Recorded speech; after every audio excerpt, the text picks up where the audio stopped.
ബീഹാറിലെ വോട്ടർ പട്ടിക പരിഷ്കരണത്തിൽ നിർണായക ഉത്തരവുമായി സുപ്രീം കോടതി. ഒഴിവാക്കിയവരുടെ പട്ടിക പ്രസിദ്ധീകരിക്കണമെന്നും കാരണം വിശദീകരിക്കണമെന്നും നിർദ്ദേശം. ആധാർ രേഖയായി അംഗീകരിക്കണം. ചൊവ്വാഴ്ചയ്ക്കകം പ്രസിദ്ധീകരിക്കണമെന്നും ഉത്തരവ്. ഇന്ത്യ മുന്നണിയുടെ വോട്ടർ അധികാർ യാത്രയ്ക്ക് ഞായറാഴ്ച ബീഹാറിൽ നിന്നും തുടക്കം.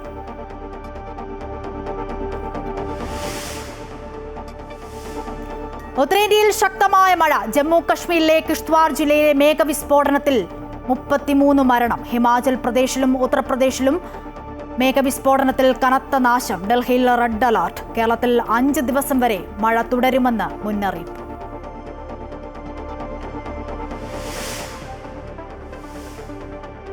അനധികൃത സ്വത്ത് സമ്പാദന കേസിൽ ADGP MR അജിത് കുമാറിന് തിരിച്ചടി. ക്ലീൻ ചിറ്റ് തിരുവനന്തപുരം വിജിലൻസ് കോടതി തള്ളി.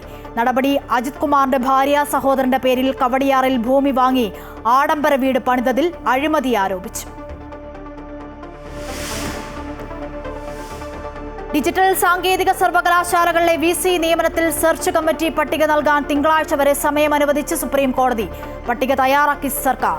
വിഭജന ഭീതി ദിനാചരണത്തിന്റെ പേരിൽ കാസർഗോഡ് ഗവൺമെന്റ് കോളേജിൽ SFI ABVP പ്രവർത്തകർ തമ്മിൽ കയ്യാങ്കളി.